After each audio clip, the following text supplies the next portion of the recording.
Esta conferencia comenzará a grabarse. Hola, buenos días a todos y bienvenidos a este webinar. Mi nombre es Carlos García Moreno, soy el responsable de la Oficina de Transformación Digital Acelera Pyme del COIAS. Y como sabéis, esta jornada está organizada por el propio Colegio Oficial de Ingenieros Industriales del Principado de Asturias. Gracias a todos los asistentes por conectaros y compartir este webinar con nosotros.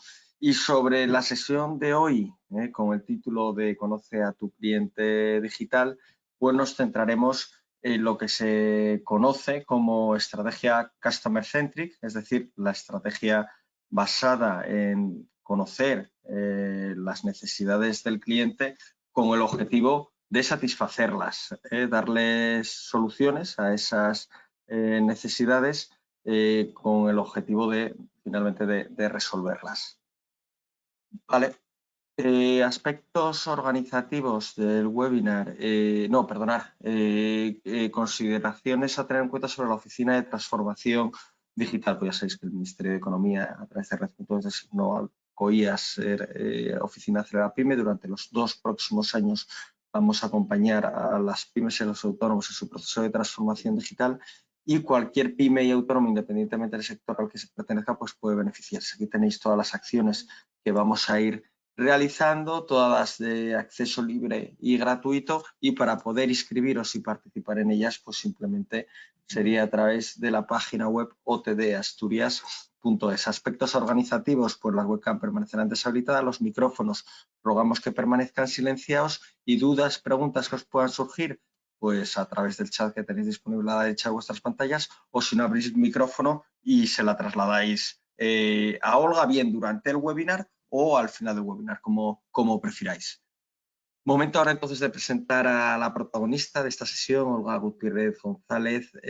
Agradecer a Olga pues la colaboración, la organización de estos webinars que estamos haciendo dentro del ámbito de la Oficina de Transformación Digital. Y para que conozcáis un poco mejor a Olga, voy a resumir brevemente su currículum profesional. Es consultora y mentora especialista en marketing, comunicación y transformación digital, además de experta en social media. Bien, sobre el webinar de hoy, ¿conoce a tu nuevo cliente digital? Pues aquí veis los puntos que abordaremos. Conociendo a nuestro cliente digital, la aplicación del mapa de empatía, y finalizaremos con la propuesta de valor. Bien, formas de contactar con nosotros, pues física, de forma presencial a través de la oficina que tenemos situada en Oviedo, la página web otdasturias.es, en redes sociales que estamos en casi todas con el nombre @coias, y si no, directamente a través de la dirección de correo electrónico otd@coias.es. Importante mencionar que todas estas acciones están subvencionadas con fondos FEDER de la Unión Europea, y también está cofinanciado por el propio Colegio Oficial de Ingenieros Industriales del Principado de Asturias. Pues por mi parte nada más, doy ya paso a Olga para que dé comienzo a la exposición. Un saludo. Muy bien, muchas gracias, Carlos. Bueno, bienvenidos y bienvenidas a todos. Vamos con la segunda parte de esta mañana de marketing digital. Voy a robarle la pantalla a Carlos para compartir la mía. Y vamos a ver, dentro de este webinario, que va a transcurrir desde las 12 hasta la 1:30, principalmente cómo aplicar el mapa de empatía para descubrir quién es este cliente digital, para seguir una estrategia, como bien decía Carlos, de Customer Centric, en la que el centro de las acciones y las decisiones de marketing y de la empresa es el cliente, que parece una obviedad, pero yo no me canso de insistir en ello, y la propuesta de valor que la empresa tiene que hacer frente a ese cliente que ya tenemos identificado a través del mapa de empatía. Yo sigo insistiendo porque, a pesar de que ya lo decía este señor, que era Adam Smith, allá por el siglo XVIII, toda producción, el único fin y propósito es el consumo, y el interés del productor debería entenderse solamente hasta donde sea preciso para la promoción del consumidor. Este principio es de por sí tan evidente que resultaría absurdo querer demostrarlo. Sin embargo, seguía diciendo este buen señor en La riqueza de las naciones, el sistema mercantil, el interés del consumidor, se sacrifica casi constantemente en beneficio del producto, y parece que se considera la producción y no al consumo como objetivo y finalidad de toda la industria y del comercio. Pues bueno, esto lo dijo Adam Smith, y este señor pues vivió en el siglo XVIII desde 1723 hasta 1790.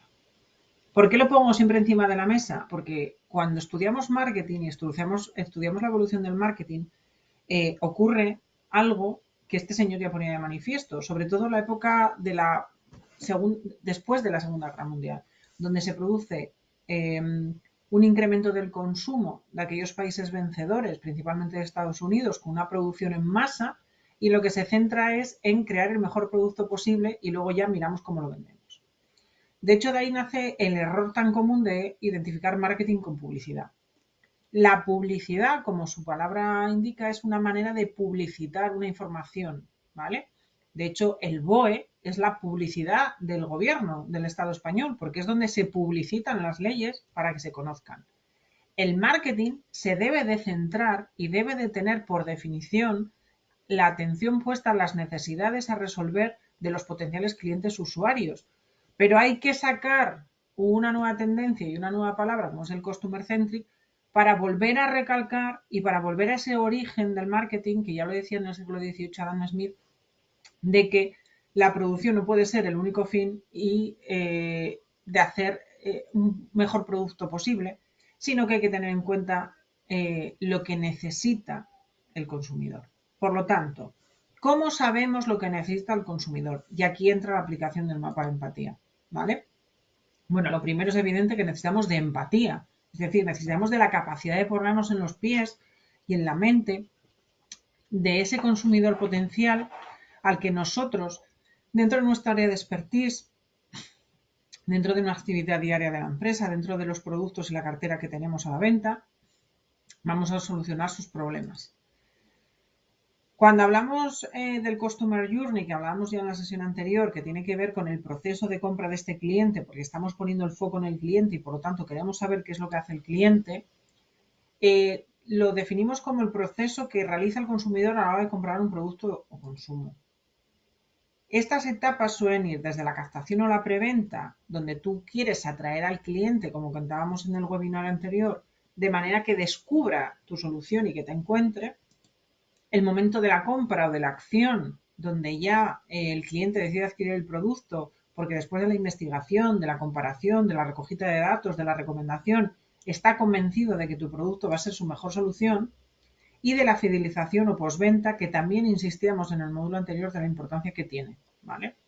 Y planteábamos un circuito de venta en el que pasábamos de un cliente que era un extraño a convertirse en un visitante y después en un lead del que ya teníamos algún tipo de dato, un teléfono, un correo electrónico, al que podíamos personalizar mensajes para que finalmente comprara, y a partir de ahí ya entrábamos en el camino del servicio postventa, satisfacción del cliente y fidelización.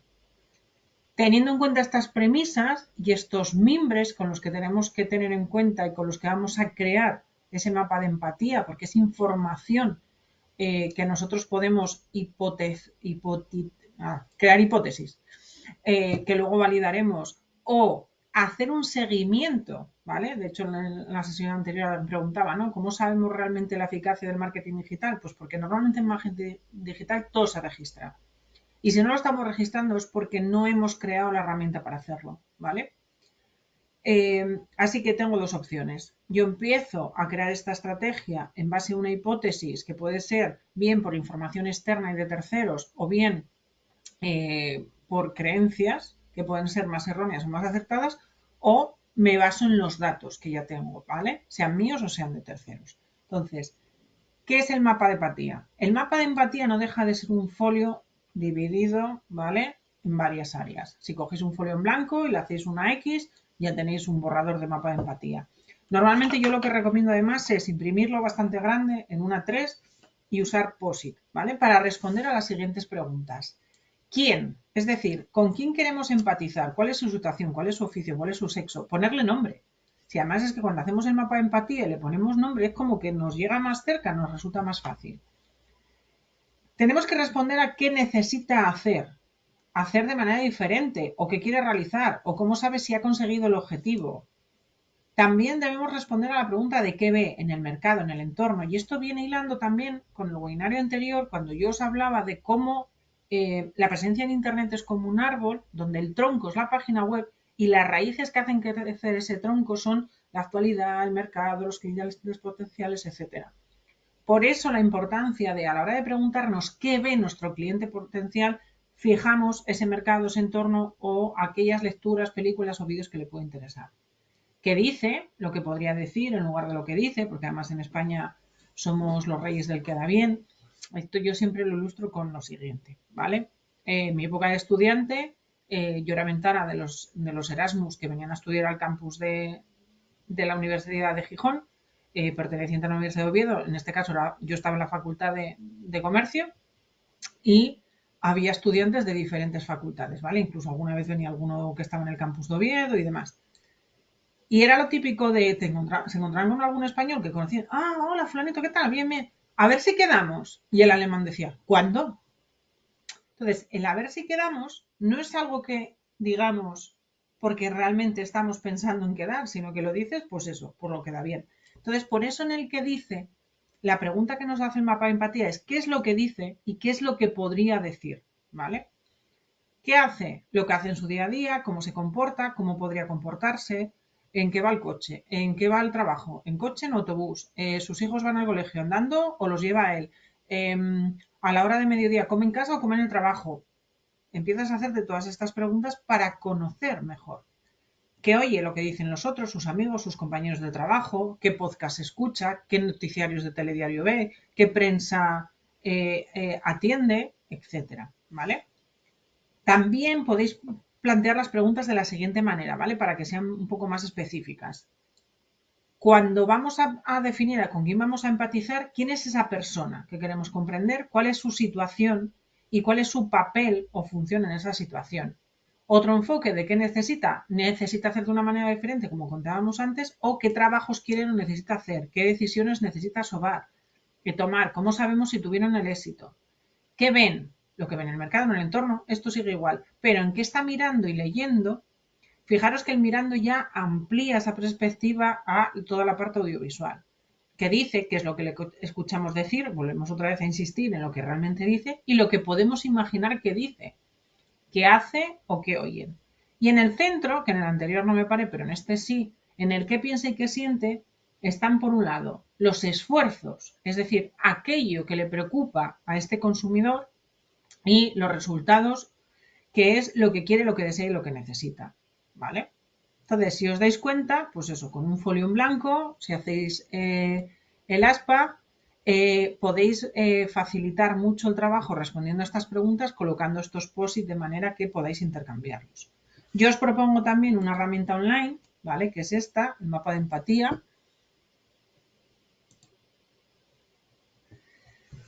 que es un mapa que está colgado en internet de manera gratuita, ¿vale? En este mapa vosotros podéis crear una copia de tal manera que sois capaces de hacer esta versión digital del mapa tradicional, ¿vale? Solo habría que ir...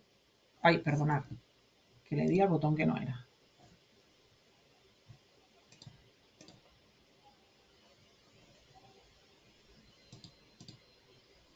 De hecho, lo que voy a hacer es que me la voy a pasar directamente a la ventana y así no tengo que andar saltando de un sitio a otro.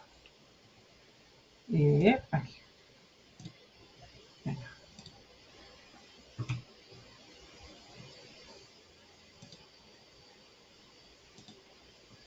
Bien. Si yo hago una copia de esta herramienta, os voy a pasar el enlace al chat, ¿vale? Abrirlo y dejarlo minimizado por algún sitio, haceros un acceso directo. Si hacéis una copia, ¿vale? Te lo asume directamente a tu unidad de Google Drive o la cuenta de Gmail que tengáis vinculada, ¿vale? Dicho esto, bueno, en el momento que estéis en la copia estáis vosotros solos, en el original ya veis que siempre hay como un montón de gente por ahí conectada. Podéis trabajar, bueno, para empezar, eliminando la flecha esta de atención, utilizar la plantilla, que este dibujo se elimina simplemente clicando sobre él y dándole a suprimir, y vais modificando el contenido de los POSIT, ¿vale? De hecho, en los POSIT podéis cambiarlos, podéis añadirlos, podéis hacer muchas cosas, ¿vale?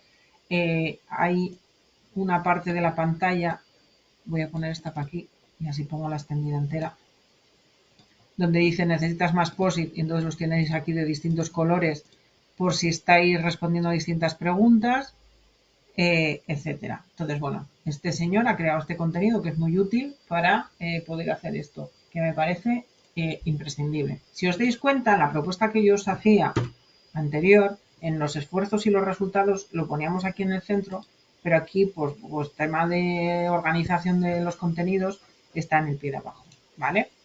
Con lo cual, si empezamos a trabajar este mapa de empatía, ¿qué nos vamos a dar cuenta? Bueno, nos vamos a dar cuenta, entre otras cosas, de cómo funciona, cómo creemos nosotros que funciona el pensamiento de este usuario al que nosotros nos queremos dirigir y que es de lo que versa este ratito que vamos a estar juntos hasta la 1:30 para descubrir más allá de lo evidente, ¿no? Entonces, el mapa de empatía a mí me parece que es una herramienta especialmente útil para centralizar aquellos, en inglés lo llaman insights, pistas, ¿no? Aquellos itinerarios, aquellos puntos de contacto de los que hablábamos antes, que eran tan relevantes y tan importantes a la hora de hacer seguimiento de lo que están contando nuestros usuarios o de lo que están haciendo en redes sociales, y genera una facilidad en el acercamiento y en la definición de las acciones que tenemos que llevar a cabo, ¿vale? Dicho esto, dice Sánchez Guzmán que la filosofía de marketing no consiste en manejar con habilidad al cliente para que haga lo que conviene a la empresa, sino en todo caso manejar hábilmente a la empresa para que haga lo que le conviene al cliente, que viene a ser otra vez lo que ya os proponía al principio de la presentación, que ya había recogido Adam Smith en su libro La riqueza de las naciones, allá en el siglo XVIII. El mapa de empatía nos va a ayudar a identificar, ¿vale?, qué es lo que le conviene al cliente.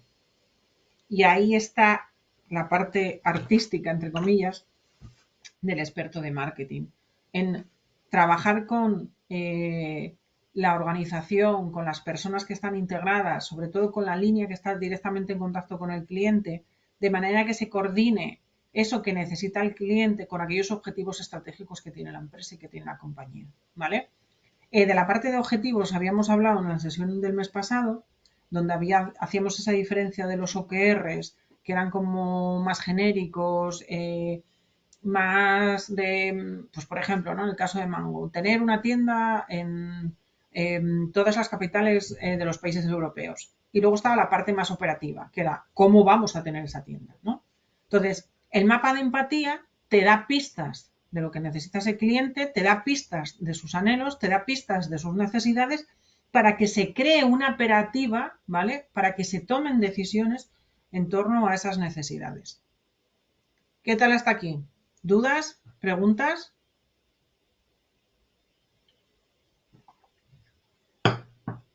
Genial.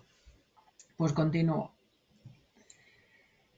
Dicho esto, es muy importante, hablando del cliente digital, tener en cuenta la presencia en Internet. Entonces, ¿cómo hacemos que nuestros clientes lleguen a nuestra página web?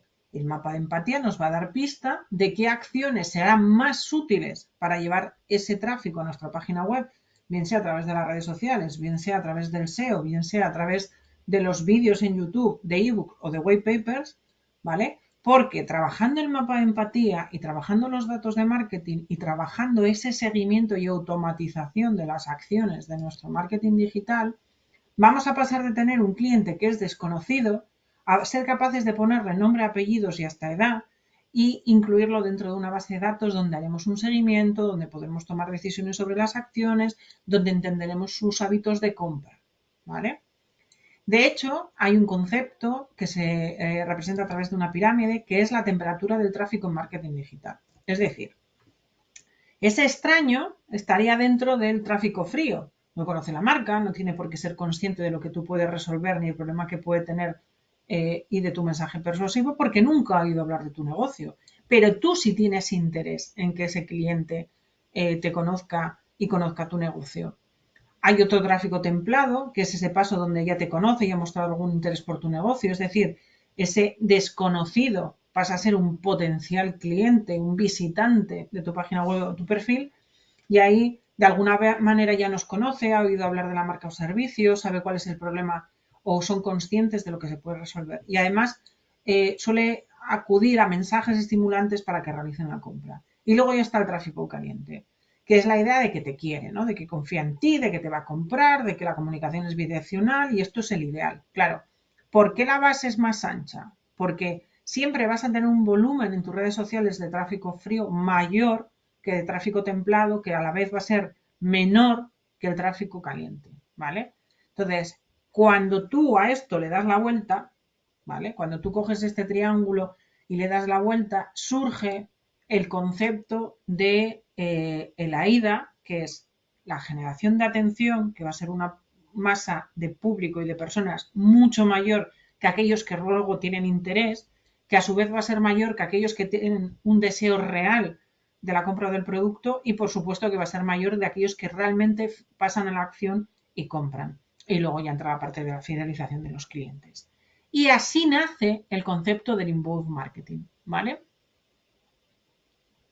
Hasta aquí vamos viendo el hilo de la explicación. Nos damos cuenta cómo le hemos dado la vuelta. Me resulta bastante difícil hacer el mapa para un negocio tipo asesoría, abogado, porque la horquilla es muy amplia. Si puedes enfocar para hacer publicaciones en redes sociales, pero el mapa... Vale. En el caso de una asesoría, yo te propongo que hiperespecialices los contenidos. Es decir, ya sé que podéis hacer de todo, ¿vale? Me pasa a mí con la consultoría de marketing. Yo puedo trabajar con una empresa física ayudándola a hacer merchandising en el punto de venta para que coloque sus productos y sean más vendibles, pero también tengo conocimientos y equipo para trabajar la parte de estrategia de marketing digital. Es verdad que yo en mi caso lo que hago es posicionarme en una red social como es LinkedIn, que es donde hay profesionales, mucho por boca oreja, es decir, por experiencias de personas que en un momento dado yo les soluciono un problema y a su vez me recomiendan para otro caso. Y mi titular viene a ser el que dio Carlos, ¿no? Es decir, docente y experta en marketing y transformación digital, ¿vale? Porque de verdad es muy amplio.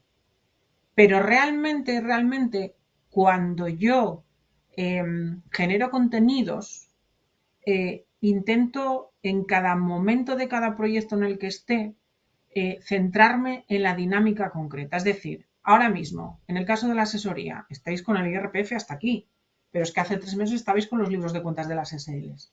Entonces, hay una cierta periodicidad en la necesidad del cliente, que tiene más que ver con eso que tú le tienes que resolver al cliente y el momento del año en el que estás, que no con la heterogeneidad del cliente. Entonces, probablemente esa sea una opción de enfoque. Es decir, voy a tener el mapa del cliente del que tiene la SL, el mapa del cliente del que es autónomo y el mapa del cliente del que trabaja por cuenta ajena, que se me va a venir a preguntar por el IRPF y poco más.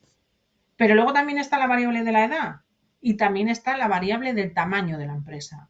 Y ahí es donde tenemos que ir hilando y tenemos que centrarnos en un segmento del mercado, que luego vamos a hablar de esta parte de la segmentación, que igual yo creo que ahí afinamos un poco más y te puede aportar más soluciones a lo que me planteas.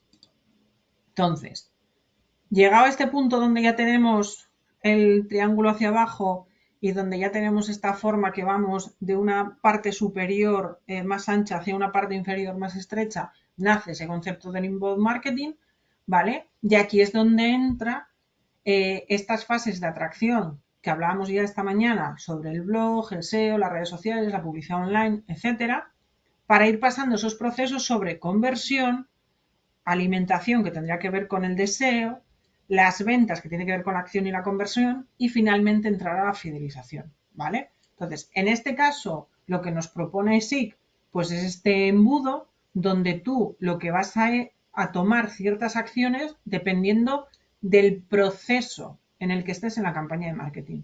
El primer paso de cualquier campaña de marketing digital o marketing offline o blended marketing, porque estás juntando las dos cosas, ¿vale? Es hacer acciones que tengan mucho impacto, mucho alcance, que lleguen a muchas personas, ¿vale? Siempre y de acuerdo a ese perfil de cliente, a ese mapa de empatía que yo tendré 2, 3 o puedo tener hasta 4, ¿vale? De hecho, si os fijáis en la representación de las personitas que tenéis en la parte de arriba, los hay que están más grandes, más pequeños, y que tienen una A, una C. Eso tiene que ver con la segmentación, que luego voy a hablar de ella más concretamente. ¿Quién lee una nota de prensa? El que lee el periódico. Entonces, si yo tengo un cliente que lee periódicos, probablemente las notas de prensa puedan ser algo que me genere contenido, que me genere tráfico de contenido a mi página web. Sin embargo, si son usuarios que están continuamente buscando información o que están continuamente buscando productos y servicios en Internet porque son jefes de compra, probablemente la publicidad online sea mucho más efectiva, ¿vale? Entonces, tendremos que pensar en acciones transversales a varios clientes tipo, a esos 2 o 3 mapas de empatía que vamos a tener encima de la mesa de a quién le queremos hablar para hacer esas acciones relevantes, ¿vale? Cuando ya hice esa primera acción, en esa primera acción yo ya voy a empezar a tener datos, ¿vale? Y ya voy a poder empezar a generar una segunda etapa de conversión con, bien, un contenido premium, que muchas veces ese contenido premium es que te puedas descargar algo, pues como el informe de redes sociales del que voy a hablaros luego, en el que tú tienes que dejar tu nombre, tu apellido y tu correo electrónico, porque así la empresa que te lo facilita ya se puede poner en contacto contigo, o una call to action, ¿no? Es decir, haces la publicidad online, en el anuncio tú das al clic y ya llegas a un espacio donde te dice, si quieres saber las últimas novedades fiscales de la campaña RPF 2020, déjanos tu teléfono y te escribimos un WhatsApp, por ejemplo, ¿vale? Que sería la parte de la conversión. En el nurturing, si esa persona que os ha dejado el WhatsApp, vosotros le respondéis, ¿vale? Empezamos a nutrir a ese cliente, es decir, empezamos a tenerlo más de la mano, empezamos a llevarlo mucho más cerca, a tratarlo ya como una persona individual. Que es verdad que en el momento que tú tienes 2 o 3 mapas de empatía, básicamente todos tienen el mismo problema o necesidad y tú vas a resolver las mismas dudas o preguntas. Pero la otra persona percibe ese traje a medida, esa solución única. Por eso lo de la especialización en ciertas áreas, que no quita que luego lleguen otros clientes que tú no tenías contemplados y les des el servicio igualmente, porque se sienten atraídos por esa campaña, ¿vale? Entonces, cuando yo estoy nutriendo, cuando estoy en la etapa del nurturing, cuando estoy en la etapa de generar el deseo, porque el cliente ya me ha dejado ese teléfono o ya me ha dejado el correo electrónico y yo le escribo, yo tengo que hacer un seguimiento de qué pasa después de que yo le escribo. Si el cliente finalmente compra o no compra, si se vuelve a poner en contacto conmigo y si no lo hace, tengo que retomar en algún momento. A la hora de vender, si es un infoproducto, si es una experiencia de compra online, si es un carro de la compra o si es una cita, ¿vale? Para cerrar, en la que ya el cliente tiene que abonar esa consultoría, bien sea en un despacho de abogados o en una asesoría, en ese momento la forma de pago también es algo fundamental, ¿vale? Yo llevo fatal lo del dinero, o sea, no sé qué problema tengo, tendré que ir a algún sitio, pero el tema del dinero, en cierta manera, desde que existen los medios electrónicos de pago, a mí me ha quitado muchas barreras mentales en muchos sentidos, ¿vale? Y todos sabemos que hay una generalización de los medios de pago electrónico y a día de hoy raro es el que no tiene o no conoce la herramienta, por ejemplo, de Bizum. Entonces, esa venta asociada a una forma de pago, bien sea posencargo y por tanto preenvío de la mercancía, o bien sea preconsulta, es decir, antes del cierre de la cita, en la que tú le vas a dar ese servicio al cliente, muchas veces es una manera de asegurar y de afianzar la compra, ¿vale? Y esto ha pasado mucho con los restaurantes y yo seguro que alguno os vais a dar cuenta de haber leído esto en prensa, ¿no? Como los restaurantes ahora ya cuando reservas se te piden el número de la tarjeta porque una vez que más o menos pudimos empezar a salir todos de casa, tenían reservas que luego ni siquiera llamaban para anular y la gente no se presentaba. Claro, ¿qué pasa? Que dices tú, bueno, nada, no fuimos, ya está. No, pero es que esa reserva, si tú no la anulas, no la pueden volver a poner a la venta. Esto pasa también, por ejemplo, en el transporte de viajeros, en el tren, en el avión, en los autobuses. En el momento que un billete está vendido, hay un plazo máximo de anulación de los billetes y si ese billete no se anula, esa plaza no se puede vender. Por lo tanto, el usuario tiene que afrontar el coste de no utilizar ese servicio porque realmente está quitando la oportunidad de quien produce el servicio se lo pueda ofrecer a otro. Por lo tanto, hay que definir muy bien si nuestro servicio o producto es susceptible de este pago por anticipado o no. Hay que definir muy bien qué cliente es el que realmente está interesado en hacer esto y qué es el que nos interesa a nosotros. Y estos son aspectos que a través del análisis y de las preguntas del mapa de empatía vamos a ir descubriendo. Visto el inbound marketing y cómo nace a partir de esa inversión, ¿no? De ese tráfico frío, templado y caliente y del sistema AIDA hasta evolucionar al inbound marketing, vamos a empezar a hablar de los segmentos que os comentaba antes, ¿vale? Los segmentos son los trocitos del mercado, ¿vale? Que yo identifico. Es decir, vamos a dirigirnos o concentrarnos a sabiendas de que tenemos una ventaja con respecto a nuestro principal competidor en aquello que los consumidores valoran. Porque somos mejores en calidad, porque somos mejores en precio, en gama, en imagen, en servicio, etcétera, ¿vale? Y el triángulo de los segmentos se basa en 3 lados, ¿vale? Un lado estratégico, un lado prioritario y un lado no estratégico, ¿vale? Es decir, no podemos pensar que todo el mercado es nuestro mercado. Como el enfoque lo estamos haciendo desde segmentos, no voy a entrar en el tema mercados potenciales, meta y demás, porque estamos centrándonos en el usuario. Venimos del mapa de empatía y el mapa de empatía nos va a ayudar a identificar esos segmentos de clientes prioritarios y aquellos segmentos de clientes estratégicos. Y por ende, a desechar aquellos clientes que pertenecen a segmentos no estratégicos y que no nos van a reportar beneficios o una rentabilidad similar o igual a la que nos pueden reportar los otros 2 grupos de potenciales clientes. Bien, a través del mapa de empatía nosotros podemos descubrir quién es nuestro público objetivo. Porque el mapa de empatía nos ayuda a responder a esas preguntas de quién es y qué necesita ese buyer persona. Otro palabra nuevo, ya lo sé, pero no soy yo la que se los pone. Entonces, ¿cómo hacemos esa segmentación del mercado? Porque yo voy a tener un grupo de clientes que están interesados en que les haga el IRPF, un grupo de clientes que va a estar interesados en que le lleve la parte de autónomos, otro grupo de clientes que va a ser una pyme con trabajadores que quiere que le haga nóminas, en el caso de la asesoría, y por último, a lo mejor, pues tengo ya un grupo de clientes que tienen sociedades anónimas que me genera un volumen de facturación mucho mayor en los que pongo mucho más interés. Claro, en el momento que yo empiezo a segmentar el mercado a través del uso del mapa de empatía para identificar estos clientes, empiezo a tener más claro cuál es mi discurso comercial para poder venderles mi producto o servicio, empiezo a tener mucho más claro qué acciones puedo tomar para llegar a este cliente y sobre todo ver la rentabilidad efectiva de cada uno de estos grupos. Porque claro, en retail, en tienda, es muy fácil saber cuáles son tus productos líderes, cuáles son tus productos básicos o cuáles son aquellos productos que tienes que dejar de vender.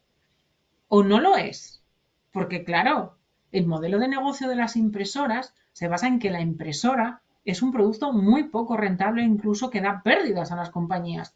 Pero ¿dónde está la ganancia? En la tinta, en el consumible. Pues si yo no hago el análisis de lo que necesita el usuario, no me voy a dar cuenta de que mi beneficio real va a estar en los consumibles, en los fungibles y no en la máquina. Y si solo me centro en los datos financieros y solo me centro en rentabilidad de los productos, voy a perder aquello que me está ingresando más dinero. Es decir, si dejo de vender la impresora, no voy a poder vender la tinta. Esto pasa en muchísimos negocios. Hay un producto o un servicio que es el tractor, que es el que realmente nos atrae a ese segmento de cliente que luego nos va a hacer los ingresos o que nos va a generar beneficios por productos complementarios, por productos análogos o por otros productos que vienen derivados del consumo del principal.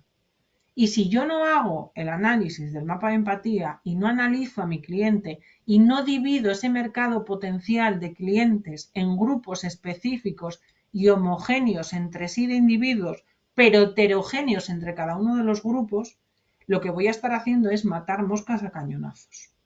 Y eso es muy cansado y muy poco rentable. El mapa del target podemos encontrar un target secundario, un target primario y un core target. ¿Y por qué os lo he puesto en este sentido? Porque quien realmente nos va a dar la ganancia es el core target. Es decir, mis ingresos en relación al target, al grupo de segmento de usuarios al que yo me voy a dirigir, tiene que venir principalmente del corazón, del segmento principal.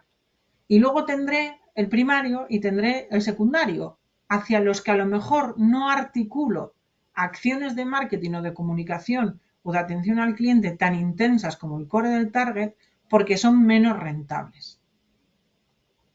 Si yo esto me lo traigo a marketing digital y me lo planteo en el entorno de las redes sociales, lo primero que tengo que tener en cuenta es que las redes sociales son estructuras sociales compuestas por un conjunto de actores con uno o más lazos y relaciones definidas entre ellos, es decir, personas. De hecho, este concepto nace en 1930. Este concepto no lo inventó Mark Zuckerberg cuando creó Facebook. De hecho, antes de Facebook hubo Messenger y hubo MySpace y hubo otras cuantas cosas más. Entonces, esas relaciones entre el individuo A, el B, el C, el D y el E, donde B se relaciona con C, pero D se relaciona a su vez con B, mientras que A se relaciona con E y a la vez de que se relaciona con E también lo hace con D, y D a su vez con E y vuelve otra vez, ¿vale?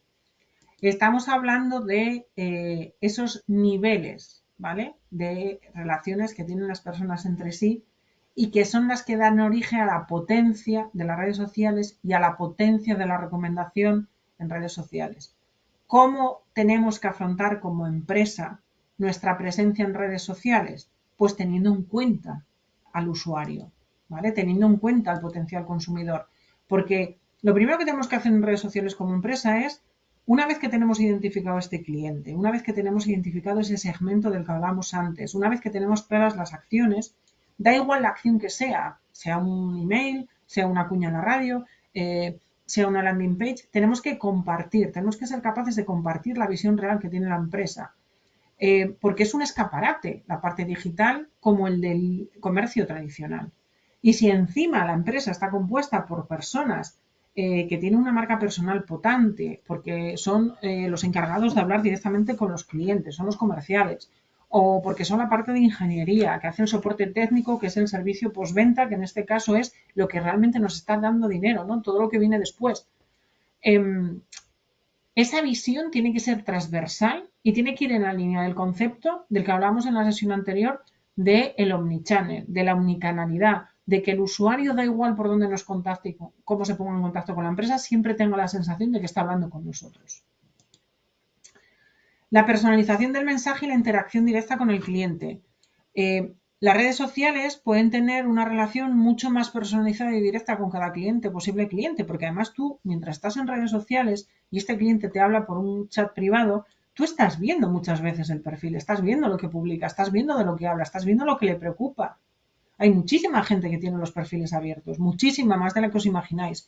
Y son persotipos, es decir, son personas que representan a su vez a otro grupo de personas.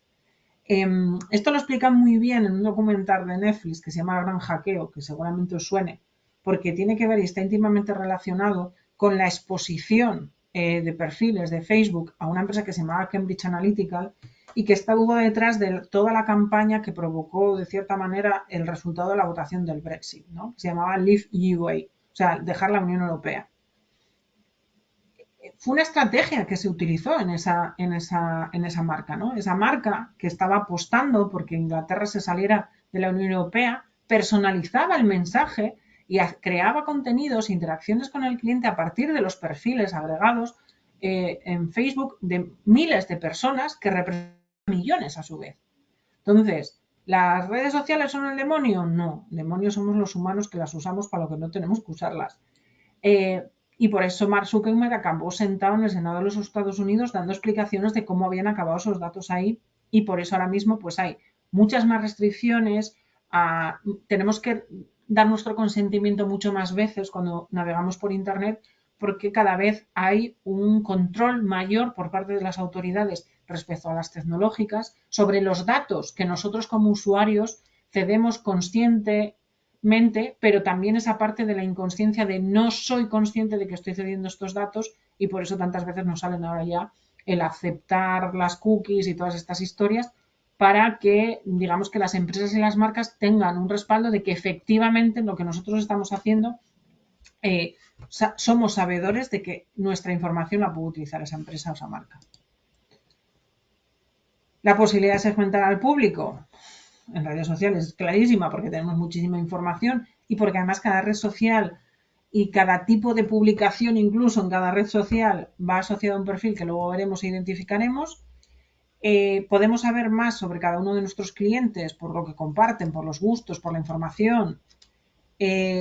Muchas de las redes sociales, hablábamos en la jornada anterior, te posibilitan la venta directa a través de la propia red, crean un entorno que está controlado por la marca porque yo en mi perfil publico mis contenidos y sí que es verdad que siempre puedo tener comentarios, pero esos comentarios son moderables y son rebatibles. Hay una posibilidad de divulgación para empresas con bajo presupuesto porque realmente una campaña, a lo mejor en un medio como la televisión, su presupuesto para ser efectivo es muchísimo mayor que el que puede ser el que destinamos a una red social. Eso no quiere decir que sea gratis, sino que el coste es menor. Y, por supuesto, la ventaja en redes sociales es que tienes una información a tiempo real.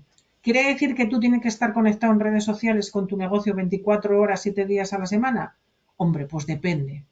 Quiero decir, si eres el servicio de atención al cliente de un banco y a alguien le traga un cajero la tarjeta, deberías de estar, ¿vale? Para eso se utiliza mucho Twitter. Pero la mayoría de los negocios no. La mayoría de los negocios tendrán unos horarios que serán públicos y notorios, porque esa es otra. ¿Cuántas veces habéis ido a un local físico que no tiene el horario puesto en la puerta? Pues en el online pasa igual. Si no me pones el horario, ¿cómo vas a ver yo a qué hora vas a contestarme? Y luego sí que es verdad que la información a tiempo real la facilita muchas veces los propios chatbots. Es decir, esas herramientas implementadas dentro de la página web o de las redes sociales donde tú puedes programar respuestas automáticas pues del tipo: muchas gracias por escribirnos, nuestro horario comercial es de lunes a viernes de tal a tal, te responderemos lo antes posible. Bueno, la persona ya sabe que se te ha entregado a ti como empresa ese mensaje y que tú efectivamente le contestarás cuando puedas. ¿Qué es el que quiere que le contestes ya inmediatamente? Pues igual no es buen cliente, ¿vale? A no ser que vendas órganos o transfusiones de sangre. Entonces, volvemos otra vez con el que es cliente siempre tiene la razón. Ahora, el que no es cliente porque nos pide más de lo que nos paga, igual no es un buen cliente para tener. Entonces, siguiendo con redes sociales, siguiéndonos a datos objetivos. Dice la IAB Spain en el estudio que acaba de publicar este año sobre los internautas, dice que el 85% de los que están en Internet entre 12 y 70 años utilizan las redes sociales, lo que representa cerca de 28 millones de individuos, que no está mal. Y además nos dice que de ese 85%, la mitad son hombres, la mitad mujeres.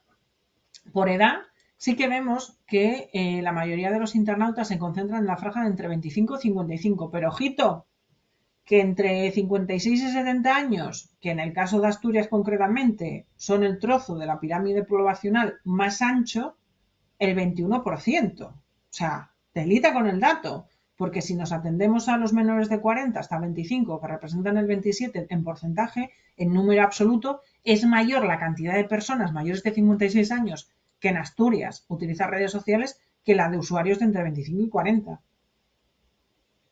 Por educación, mayoritariamente universitarios, ¿vale? De posgrado un 10% son los usuarios y de secundaria el 36%.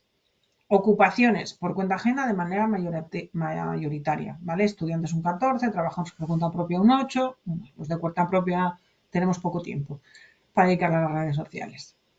¿Y qué son las redes sociales o qué redes sociales existen? Bueno, pues son plataformas de Internet formadas por comunidades de individuos con intereses comunes o conocidos. Facebook, YouTube, Instagram, Twitter, TikTok, LinkedIn, Twitter, Snapchat. Y diréis, ¿y qué tenemos que estar en todas? No, para nada. Sí hay que atender efectivamente a estos perfiles y en función de estos perfiles habrá que atender a unas redes sociales de manera más intensa que a otras o que a otras ni siquiera están. Entonces, ¿qué nos dice el estudio de este año de la IAB Spain? Bueno, para empezar dice que WhatsApp tuvo ahí un descenso en el 21, pero que está volviendo otra vez por sus derroteros. Nada nuevo. Facebook lleva desde 2018 en lo que se llama el Facebook Fatigue o la fatiga de Facebook. Esto en marketing se habla del ciclo de vida del producto. Un producto se introduce en el mercado, crece en el mercado, madura en el mercado y desaparece del mercado. Pues esto es lo que le está pasando a Facebook, que está desapareciendo. Primera razón por la que Facebook está desapareciendo. Porque Facebook en 2018 llegó a los 2.000 millones de usuarios. O sea, ya no puede tener más usuarios de los que tiene porque no existen. Que además las nuevas generaciones no se hacen perfiles en Facebook, porque las hacen en otras redes sociales. Pues dos razones. La primera razón por la que no lo hacen en Facebook es porque están sus padres, sus tíos, sus abuelos. Y entonces yo quiero estar en un entorno donde estén mis iguales. Claro, esto sí lleva pasando desde 2018 y estamos en 2022. El que tenía 17 o 18 años en el 18, ya tiene 22, ya acabó la carrera. Es decir, ya estamos hablando de personas adultas que nunca han estado en Facebook y que andan por ahí por la calle y que es verídico y que existen. Instagram tuvo ahí un ascenso en 2020 y últimamente está descendiendo un poquito y ahora ya veremos por qué. YouTube se mantiene. Twitter tiene sus idas y venidas. De hecho, Twitter es la eterna incógnita. Nunca sabemos qué día va a desaparecer. De repente a alguien se le ilumina la bombilla y dice que en lugar de 120 caracteres por tweet ya podemos publicar 240 y nacen los hilos. Y entonces como un megapost. Y dices tú, pues ya se le quitó toda la gracia a Twitter. Pero bueno, es lo que hay. E irrumpe en este estudio por primera vez, porque ya se tienen datos, TikTok, ¿vale? TikTok que ha doblado sus usuarios en menos de un año, que le está quitando cuota de mercado a Instagram, que sería la que se asociaría con ese perfil más joven, y que es la que tiene mayor crecimiento, pero en una comparativa brutal. El estudio además nos dice que aumentó su conocimiento sugerido de un 73 a un 75% de las personas de la encuesta, ¿vale?, a los que se les preguntó, y además el incremento estuvo entre un 25 y un 30% en este año.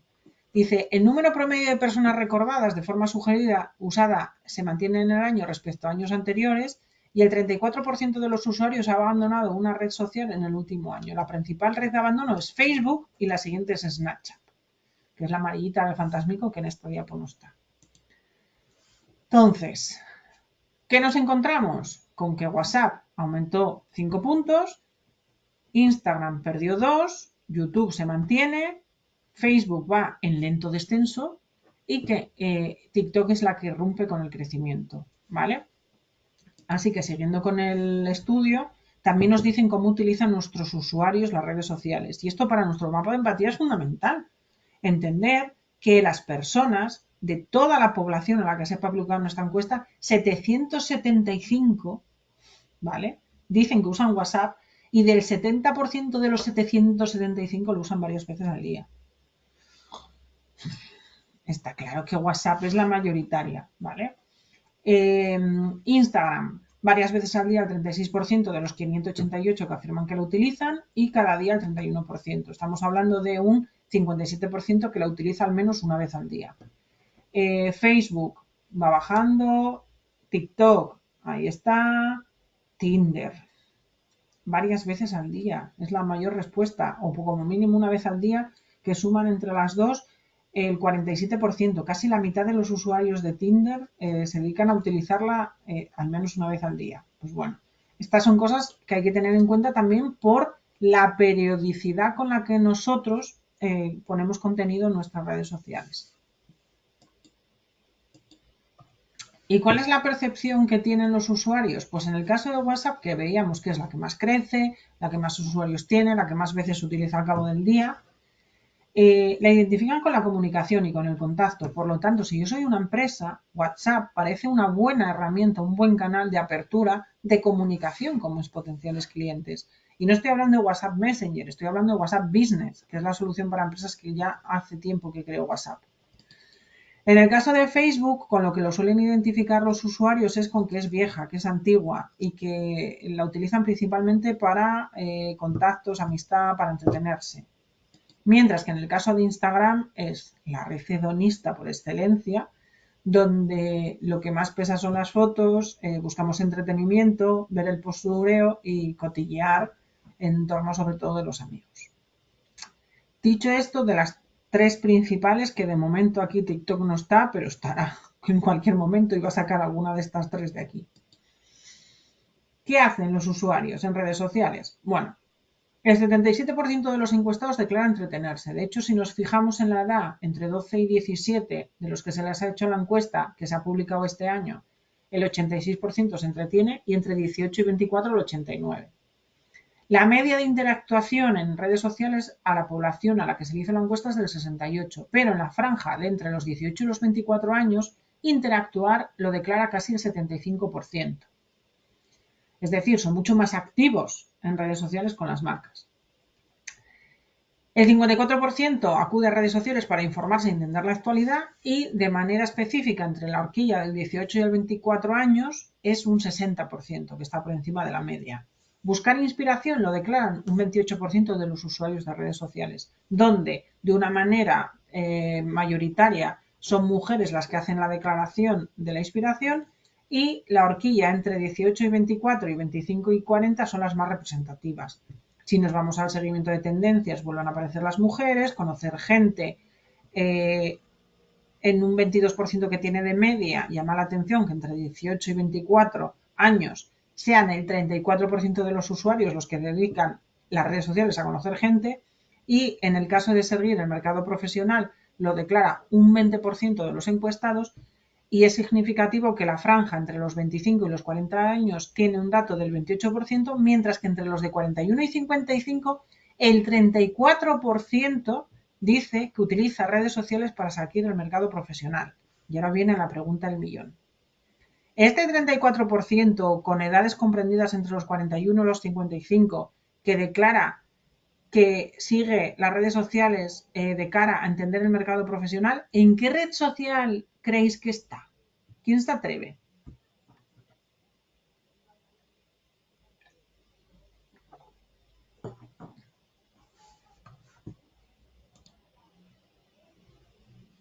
LinkedIn, vale, tengo 2 respuestas por LinkedIn. Ah, y uno que me pone Facebook. WhatsApp, para seguir el mercado de trabajo. Igual mejor Telegram que WhatsApp en ese caso, por lo de las listas de distribución, porque WhatsApp no lo veo yo.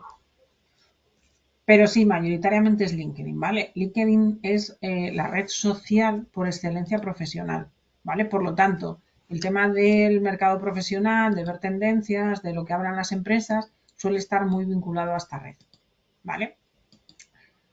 Tenemos que tener en cuenta claramente esa división de las redes que son sociales de relaciones, las redes sociales que son de entretenimiento, las redes sociales que son profesionales y las redes sociales que son de nicho que tiene que ver porque son con temáticas verticales. Por ejemplo, Doméstica es una plataforma de formación, pero también es una plataforma donde los profesionales creativos tienen su perfil profesional que les permite visibilizarse ante potenciales clientes que quieran comprar sus servicios de diseño web, de diseño gráfico o de campañas de redes sociales, ¿vale? LinkedIn es el ejemplo de red social, al igual que Xing, que era la más utilizada en Alemania contra LinkedIn en la época en la que yo tenía controlado ese mercado. Redes sociales de entretenimiento y por excelencia Twitch, YouTube, Instagram, TikTok y las de relaciones, pues Instagram, Facebook, etc. Hecha esta división, que es la que tenemos que tener en la cabeza cuando nos decidimos por estar en una red social o en otra y qué contenidos publicamos en función del mapa de empatía de nuestros potenciales clientes, tener en cuenta también que los clientes a redes sociales pueden ir a recibir atención al cliente, a recibir atención técnica o a comprar a través de la propia conversación. Y esto de comprar en la propia conversación, si tienes un e-commerce, es muy importante. Porque los usuarios es verdad que les encanta la inmediatez, pero también les encanta el trato personal. Y si yo llego a un e-commerce y tengo claro lo que quiero y veo ahí un apartadito del chat, lo más probable es que le pinche y diga, oye, estoy buscando esto. Y si es en el horario comercial, debería de haber alguien que me atendiera y que me orientara, ¿vale?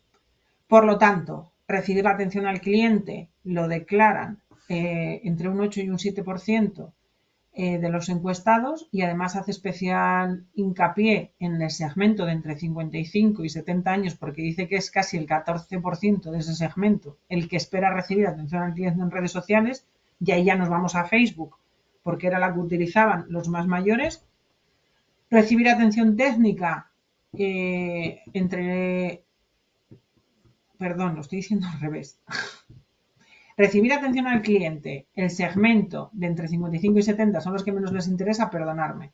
Y hay casi un 60% que está interesado más allá de ese segmento.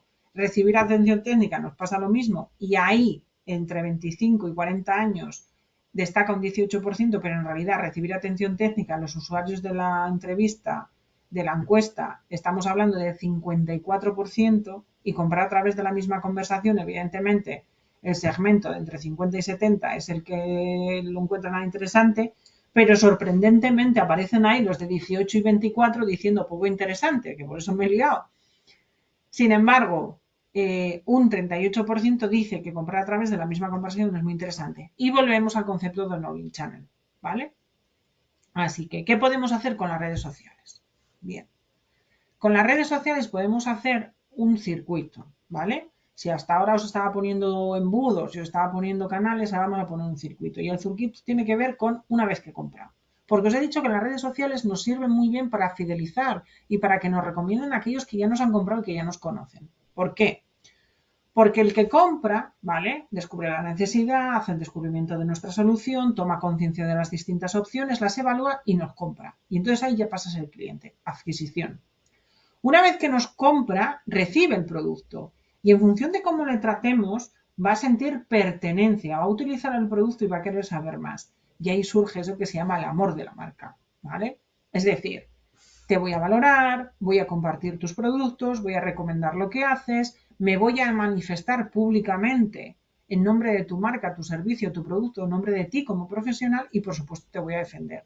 Y esta parte del defender, aunque parezca increíble, le pasa a una empresa que nunca ha estado en redes sociales, que es Mercadona. O sea, Mercadona nunca ha hecho nada en redes sociales. De hecho, Juan Roig hubo una época en la que decía que sabía que su página web era una mierda, pero no le preocupaba. Luego parece que se lo empezó a tomar un poco más en serio. Oye, y justo, qué casualidad, lanzan la compra online cuando llega la pandemia. Uy. El caso es que ellos tienen una estrategia de marketing basada principalmente en el producto y en el precio, es decir, dar la mejor calidad posible al menor precio posible, es una conjugación de ambas, y generan en los usuarios amor verdadero por la marca. Por lo tanto, cada vez que surge en redes sociales o una noticia que habla de que se retira no sé qué producto de Mercadona y alguien empieza a hablar mal de Mercadona, muchos empiezan a defenderla. Si yo no hago una prospección de los comentarios en redes sociales de mi marca o de mis productos, no me entero de lo que están hablando. Entonces, ¿Mercadona no está en redes sociales? No, no está activamente publicando contenidos, pero sí está escuchando. Y eso que escucha en redes sociales que hablan los usuarios de sus productos es lo que Mercadona después aplica a los desarrollos y a las innovaciones. Porque es una de las marcas que se distingue precisamente por exigirles a sus intraproveedores, es decir, a aquellos fabricantes que generan esos productos de marca blanca que ellos venden, innovaciones continuas. Y esas innovaciones vienen de observar el mercado y de entender cómo funciona el usuario a partir de los mapas de empatía, ¿vale? Mercadona, por ejemplo, tiene los típicos brick de 1 litro de cremas hechas de verduras, pero también tiene el doble pack donde vienen 2 de medio litro. ¿Para quién está pensado eso? Pues para que consume menos cantidad y no tenga que abrir uno grande y que se le estropee. O, por ejemplo, tienen muchas versiones de productos de primera marca con un precio mucho más bajo y donde prácticamente no hay diferencia en el sabor del producto. Es más, muchas veces te pones a mirar quién lo ha fabricado y resulta que es el primero de la primera marca. Cosas así, ¿vale? Entonces, ¿el marketing digital es importante? Por supuesto, pero lo que es súper importante es que tú realmente tengas un buen producto, un buen servicio, que estés resolviendo realmente las necesidades y los problemas del cliente que tiene que ver con ese mapa de empatía. Me preguntan, ¿se podría decir que Mercadona es el Zara de los supermercados?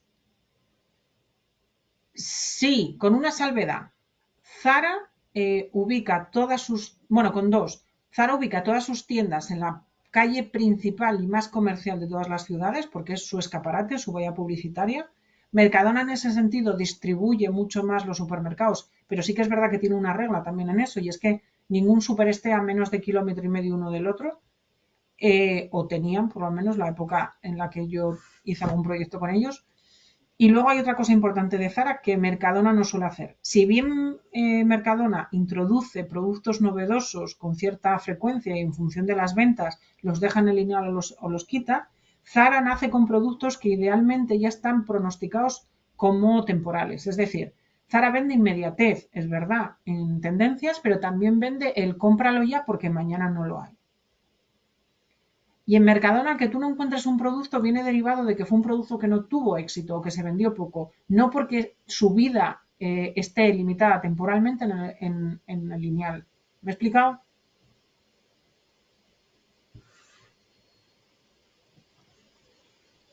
Genial. Entonces, objetivos que tenemos que tener en cuenta en las redes sociales, ¿vale? Los de medio plazo, captar cliente, publicitar productos, interactuar con los usuarios, crear comunidad e iniciar campañas en colaboración con los usuarios, que si encima son los clientes que ya tenemos, pues estupendamente que van a tener más, van a estar más proclives a participar, crear contenido que sea relevante y de forma regular, y si queréis empezar solo martes y jueves, pues empezáis solo martes y jueves, pero hacer una planificación a un mes vista, a 4 semanas, para que realmente creéis esa periodicidad, porque esto hasta que no pasan 6 meses muchas veces ni siquiera se ven los resultados, porque hay que medirlos y hay que compararlos y hay que ver lo que pasó esta semana y lo que pasó la siguiente y si me suben las visitas cuando hago stories o me suben cuando hago vídeos, etcétera. Y tener en cuenta esto, todo lo que hagáis en marketing digital que esté pensado para el móvil, porque hasta en las pantallas más grandes hay cosas que es imposible de leer. Entonces, cuando yo creo un contenido para redes sociales o cuando creo una página web, tengo que comprobar siempre su usabilidad, su facilidad de acceso y de entendimiento dentro de una plataforma móvil, porque es el 97% del tráfico que tenemos en Internet. Móvil first, tal cual. El PC sería el siguiente, ¿vale? Las Smart TV han tenido un crecimiento brutal desde 2020 porque estos datos nunca se habían visto en el uso de las Smart TV. Las tablets han bajado porque han crecido las Smart TV y han crecido un poquito los Smartwatch. En cuanto a los horarios, ¿vale? ¿Cuál es la mejor hora para publicar? Bueno, depende, ¿vale? Depende de tu cliente, para eso hacemos el mapa de empatía, depende de el servicio que tú tengas, depende de muchas cosas. Pero sí que es verdad que en cuanto a los soportes y la conexión, el móvil es el rey de la noche, pero hasta una hora determinada, ¿vale? Porque la tablet a partir de las 8:30 de la tarde parece ser la plataforma ideal. Yo creo que es un tema de que la pantalla al ser más pequeña, la del móvil, la tablet un poco más grande, la asociamos más a leer, ¿vale? Entonces, ahí la tablet entra más como ebook, yo creo que como tablet en sí misma. El uso de el teléfono móvil, pues ya veis que está en crecimiento continuo. Sin embargo, el uso de otros elementos como los smartwatches tienes como su punto de crecimiento de 4 a 8:30 de la tarde. Entiendo que son horas post trabajo, gimnasio, salir a correr y todas estas cosas. Y se pone incluso por encima de otros elementos. Entonces, bueno, también hay que tener en cuenta esto, ¿vale? De manera general, pero para identificar luego el uso que hace nuestro cliente particular. Las generaciones, vale. El estudio se centra en la versión corta, que es la que está disponible para cualquiera que quiera localizarla en Internet, en el segmento de los millennials, 25-40, que suelen ser además los que por experiencia vital gastan más dinero, unos porque se casan y otros porque como no se casan y no tienen la hipoteca de los hijos, pues se dedican a viajar o a lo que sea. La generación Z, que va de los 18 a los 24, que son los que ya están empezando a trabajar o los que están todavía en la universidad. Y la generación alfa, que es la que viene por detrás, que por ejemplo aquí ya estaría mi hijo mayor, ¿no? Entre 12 y 17. Si os fijáis, el top de uso de cada red social cambia en cada grupo. De hecho, los de 18 a 24 tienen Instagram por delante incluso que WhatsApp. Entre 12 y 17, TikTok ya está por delante de YouTube. Y entre los de 18 y 24, TikTok está por detrás de WhatsApp, por detrás de YouTube, por detrás de Spotify y por detrás de Twitter, pero por delante de Facebook, por delante de Twitch, que luego hablaremos de Twitch, Telegram, LinkedIn, etc. Y en el caso de los millennials, la primera es WhatsApp, después es Instagram, luego Facebook, luego YouTube, luego Twitter, Telegram, Spotify y TikTok. ¿Vale? De hecho, TikTok está por encima de LinkedIn en un 9%. Es verdad que son usos diferentes, pero ahí está. Por generación, ¿para qué utilizan las redes sociales? Los del ALPA, los pequeños, los más jóvenes, el 86% para entretenerse, el 74% para interactuar y el 36% para informarse. ¿Y por qué es importante saber esto? Y saber que están en TikTok más que en YouTube. Porque yo tendré la edad que tengo y mi hijo tendrá 12, pero es él el que decide los playeros que se compra, la sudadera que utiliza, los pantalones y, si me apuráis, hasta la colonia que se echa. Entonces, pensar que una cosa es el usuario de la red social y su decisión de compra y otra cosa es el que luego ejecuta la compra. Entonces, son mensajes diferentes para distintas personas y entra el mapa de empatía. Porque si yo tengo un producto cuyos usuarios son los jóvenes entre 12 y 17 años, una plataforma para aprender a programar, yo me puedo dirigir a estos jóvenes de entre 12 y 17 años para darles a conocer la necesidad de conocer programar, para darles a conocer mi solución para que aprendan a programar online y a su ritmo, pero tengo que tener en cuenta que ellos utilizan las redes sociales de esta manera. Sin embargo, si a quien me quiero dirigir en otra campaña en paralelo, porque tengo dos mapas de empatía, es a sus padres y a sus madres, voy a tener que fijarme ya en redes sociales como Instagram o como Facebook, porque son donde están esos padres y esas madres.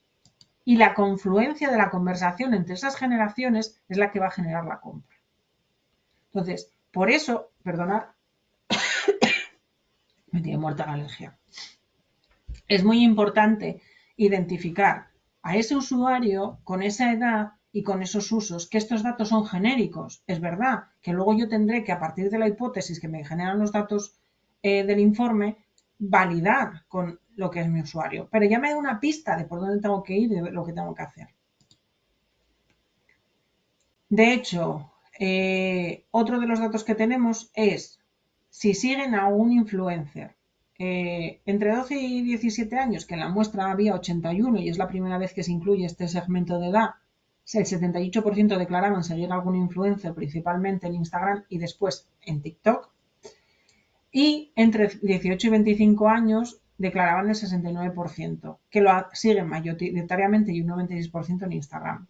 En el caso de los millennials la cosa ya bajaba al 60% y sí que es verdad que aquí seguía siendo Instagram la principal, después YouTube y luego hay una alternancia entre Facebook y TikTok respecto al segmento anterior. Entonces, bueno, son cosas a tener en cuenta. Y os dije antes que os iba a hablar de Twitch. Y es que a Twitch le ha salido un rival interesante, que es el propio TikTok. TikTok quiere ser Twitch y pone a prueba las suscripciones para emisiones en directo. Twitch es una plataforma de emisiones online que se utilizaba principalmente para transmitir partidas de juegos online y en las que Vivía y Llanos ya este año y el año pasado dio las campanadas y tuvo más audiencia que las televisiones.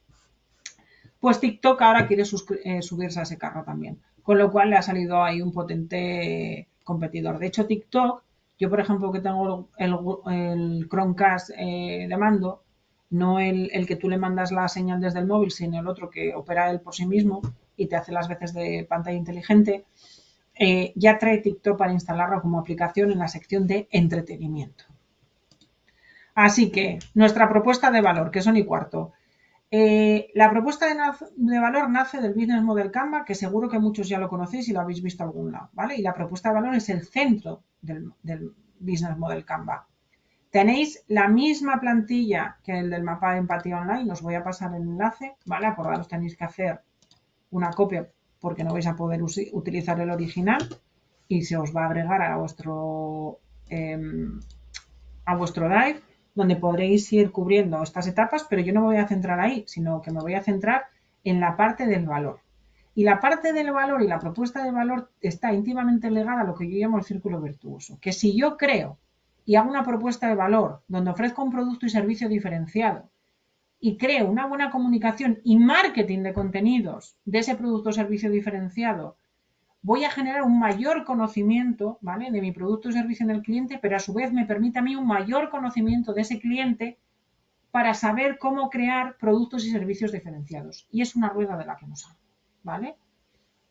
Y esto va íntimamente ligado también a aquel dato que os daba antes de cuántas veces usamos al día WhatsApp, para qué utilizamos las redes sociales y cómo la solución de WhatsApp Business para todos aquellos que tengáis usuarios que son activos en WhatsApp y que les gusta comunicarse por WhatsApp, podéis utilizar que no chifléis, ¿vale? Porque WhatsApp Business es lo mismo que WhatsApp Messenger. WhatsApp Business es la herramienta que ha creado Meta para las empresas. ¿Por qué es importante esto? Porque decíamos que el 80% de los usuarios de la encuesta utilizan WhatsApp. Y además lo utilizan hombres y mujeres. Y la media de WhatsApp son de 40 años. Y están casi 1 hora al día.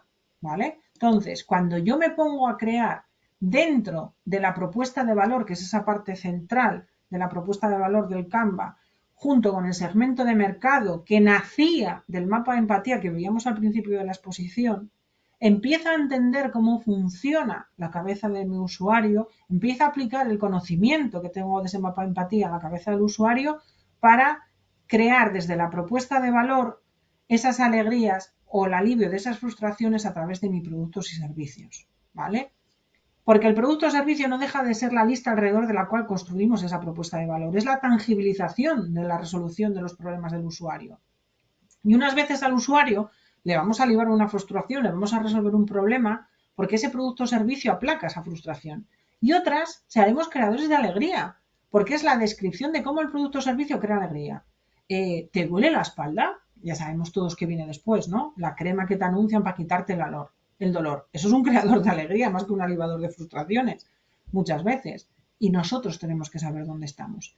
Pero además tenemos que tener en cuenta que el cliente, y esto venía ya del mapa de empatía también, tiene que realizar ciertas tareas, que es lo que intenta resolver el cliente. De ahí la ligazón que hacemos del mapa de empatía con el Business Canva y en concreto con la parte de segmentos de cliente. Hay unas frustraciones que tienen que ver con los riesgos o los obstáculos que tiene el cliente en esas tareas y hay un concepto que es el de la alegría. Identificar las alegrías como los resultados que quieren conseguir los clientes o los beneficios concretos que buscan. Si yo esto lo pongo en la práctica, ¿qué me voy a encontrar? Que en el lienzo de propuesta de valor tendré estas dos partes donde voy a tener que escribir en ganancias los beneficios, usuarios potenciales, el ahorro de tiempo y son mi argumentario de ventas. Eso es mi argumentario de ventas. Eso es lo que yo tengo que contar. Los dolores, pues aquella parte del mapa del valor donde aquellas dificultades o inconvenientes que el usuario encuentra y eso es lo que tengo que resolver. Esas son mis áreas de mejora como empresa y como servicio, ¿vale? Identificarme a mí como generador de ganancia, como aliviador de dificultades, también me dará pista. Siguiendo con la misma estructura, ¿vale? Este es el lienzo de Alex Oswald, en este caso es un desarrollo de Design Thinking España. Tenéis más ejemplos, ¿vale? De Value Proposition Canvas, donde van detallando qué ahorro busca, qué tareas tiene que hacer, etcétera, etcétera. Entonces, volviendo al anterior, que es mucho más simple, que este es un poco así como espeso porque trae bastantes cosas. Todos los que estáis aquí escuchándome, ¿tenéis claras las ganancias que vosotros le generáis al cliente? ¿O nada más que aquí en el curso os vais a poner como locos a hacer el mapa de empatía para identificarlas? ¿Quién me contesta?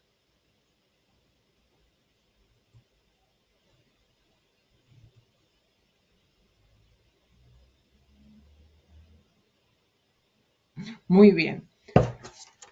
Igual que el mapa de empatía, acordaros, tenéis esa versión digital, pero la versión de papel os decía, cogéis un folio, le ponéis una X, si es una 3 mejor, y os ponéis con los POSIT. El lienzo de propuesta de valor al lado, ¿vale? Ponéis una hoja con el mapa de empatía y al lado la otra hoja con el lienzo de propuesta de valor. Y vais a ver cómo vais a ser capaces, ¿vale? De generar los dos a la vez. Tener en cuenta que el mapa de empatía, me voy a ir a la página del principio.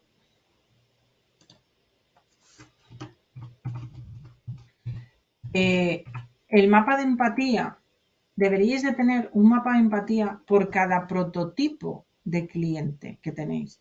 Deberíais de tener un mapa de empatía por cada tipo de cliente identificado. Es decir, si yo tengo 2 o 3 clientes principales, tengo que tener en cuenta lo que cada uno de esos clientes piensa, ve o necesita.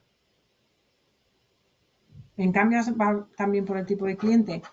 El Model Canvas va por tu modelo de negocio, ¿vale? Lo que pasa que la propuesta de valor, ¿vale? Que es esa parte central, que es la que tú haces, es la que te va a dar las pistas para identificar los segmentos de clientes, es decir, los clientes que nacen del mapa de empatía a los que les encaja esa propuesta de valor.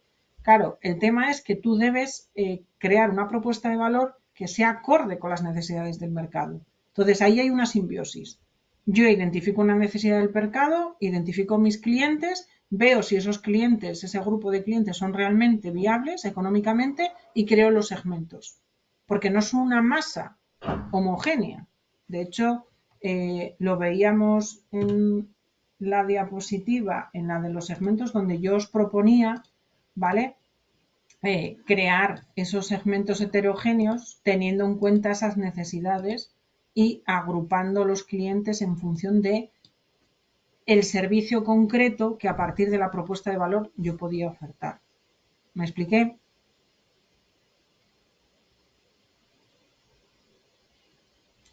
Bien. Dicho esto, tocan, que son casi 25, dudas, preguntas, aclaraciones, recomendaciones. Carlos. Felicitaciones a Olga, enhorabuenas. Gracias. Bueno, pues sí, si os parece, inauguramos el turno de dudas, preguntas a través del chat o si no abriendo micrófono, como prefiráis, como os sintáis más cómodos.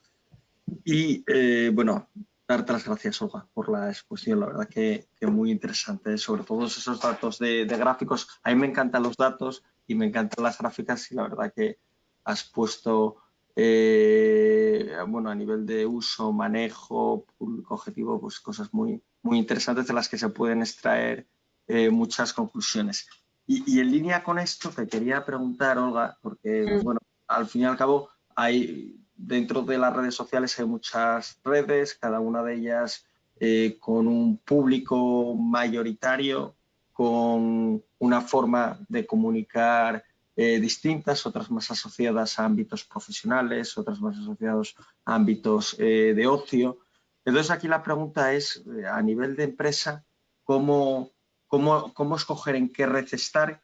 Y una vez que tienes las redes en las que vas a participar, hay que segmentar también el contenido. O sea, ¿te vale una publicación publicarla en todas las redes de la misma manera? ¿O tienes que a su vez coger esa publicación que tienes que pensada y adaptarla a cada una de las redes en función pues, de ese público objetivo?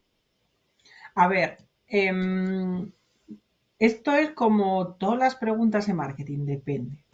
¿De qué depende? Lo primero del cliente, si el cliente realmente está en redes sociales.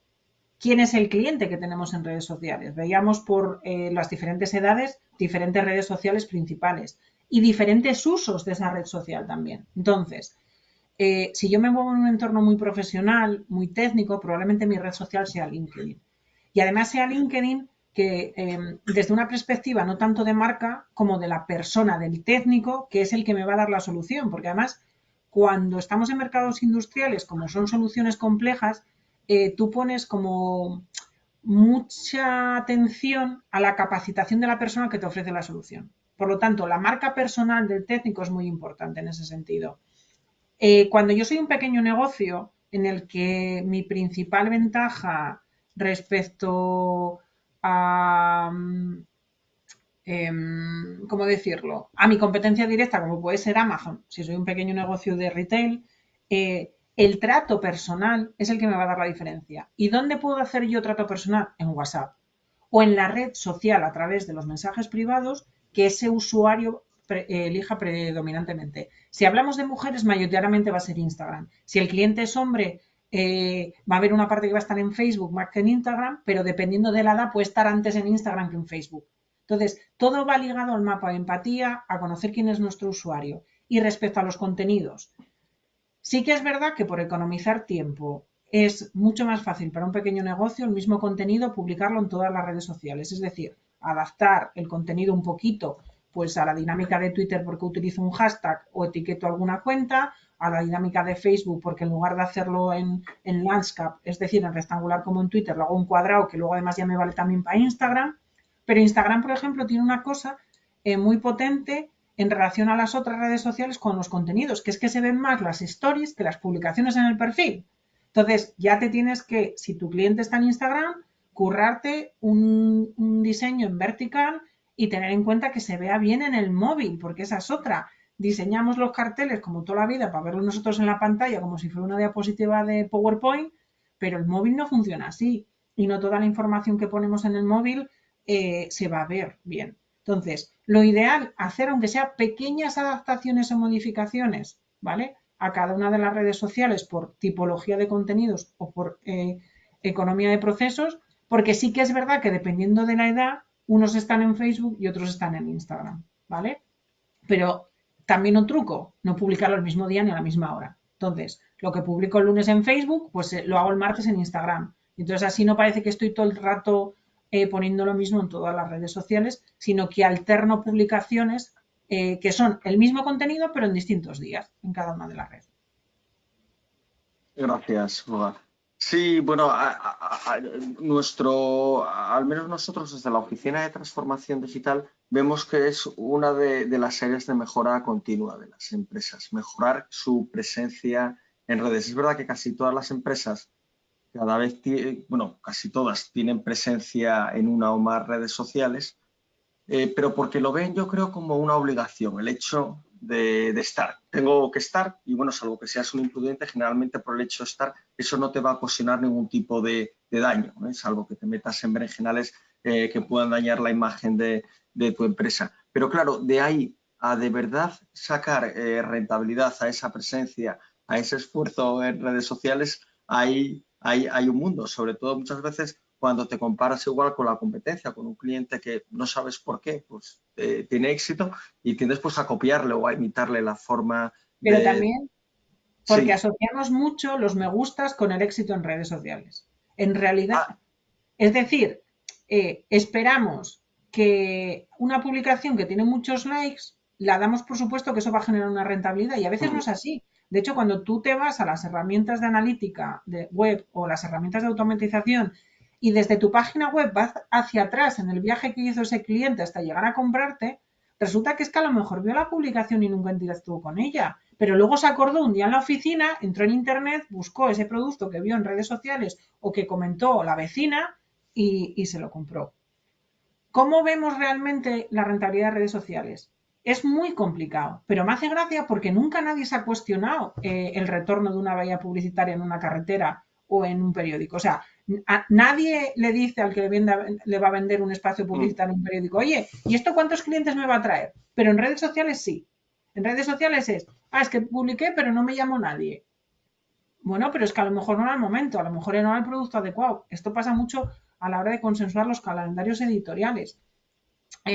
Yo intento trabajar mucho con las empresas que consulto, más el calendario editorial que el hecho de publicar en redes sociales, porque los ciclos de venta naturales de tu producto o servicio están asociados a los ciclos de compra naturales de tu cliente. Y si tú estás publicando en redes sociales un producto que no es el momento, porque no es la época del año adecuada en la que lo tienes que estar publicando o porque no es de lo que en ese momento se está hablando, no va a tener ningún impacto porque esté en redes sociales. O sea, las redes sociales no son la varita mágica que va a solventar una situación de mala planificación de marketing. Las redes sociales amplifican el marketing de la empresa y muchas veces no funcionan porque el propio marketing de la empresa no se está haciendo bien. gracias, Olga. Bueno, voy a repasar algunas cuestiones, preguntas que hayan podido salir por el chat y no les hayamos dado respuesta. Me parece que no. Muchas gracias, agradecimientos a Olga por la presentación. ¿Alguna persona que quiere contactar contigo? Bueno, me parece que te llevas a algún cliente de futuro, Olga. y, y nada, una cuestión, mientras tanto, aunque ya estamos prácticamente pasados de hora, es cómo interactuar en redes sociales, interactuar con perfil persona, con perfil empresa. Yo, a mi juicio, por ejemplo, el perfil empresa da mucho menos juego a la hora de interactuar. No sé, igual las personas físicas pues, lo perciben de otra manera y no genera ese entusiasmo en las publicaciones por ser menos personal. ¿Qué nos puedes decir al respecto?